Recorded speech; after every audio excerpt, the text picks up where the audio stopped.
নমস্কাৰ বন্ধুসকল, মই ঘনশ্যাম মৰাণে আপোনালোক সকলোকে স্বাগতম জনালোঁ।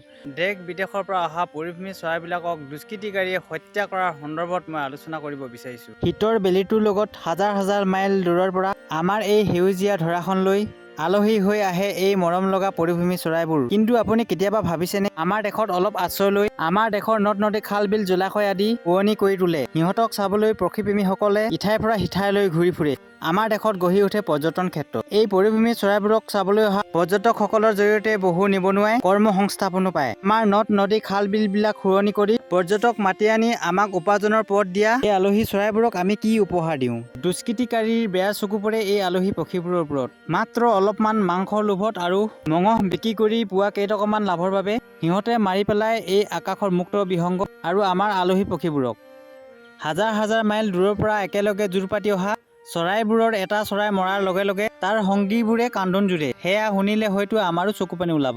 যেনেদৰে একোখন ঘৰৰ যিকোনো এজন লোকৰ মৃত্যু হ'লে ঘৰখনৰ সকলোৱে চিঞৰি চিঞৰি কান্দে, চিকাৰীবোৰে বাৰু কেনেকৈ শান্তি পায় এই নিৰীহ জীৱবোৰক হত্যা কৰি? যিসকলে আজি মাংসৰ বাবে বা পাখিৰ বাবে, কেইটকামান পইচাৰ বাবে এইবোৰ চৰাই চিকাৰ কৰে, মই আপোনালোকক হাতযোৰ কৰি অনুৰোধ কৰিছোঁ, এবাৰ ভাবি চাবচোন।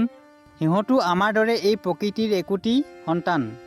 সিহঁতৰো পৰিয়াল আছে, পোৱালি আছে, আনহাতে সিহঁত আমাৰ আলহী।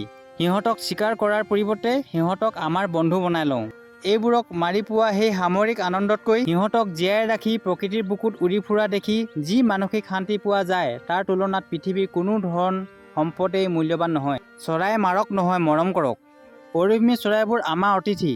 আলহীক আদৰি লোৱাটো আমাৰ সংস্কৃতি আৰু তেওঁলোকক সুৰক্ষা দিয়াটো আমাৰ নৈতিক দায়িত্ব। যদি এই ভিডিঅ'টোৱে আপোনাৰ অন্তৰ স্পৰ্শ কৰিছে, তেন্তে অনুগ্ৰহ কৰি চেনেলটো ছাবস্ক্ৰাইব কৰি লওক আৰু এই বাৰ্তাটো সকলোৰে মাজলৈ শ্বেয়াৰ কৰি সজাগতা সৃষ্টি কৰাত সহায় কৰক। ধন্যবাদ।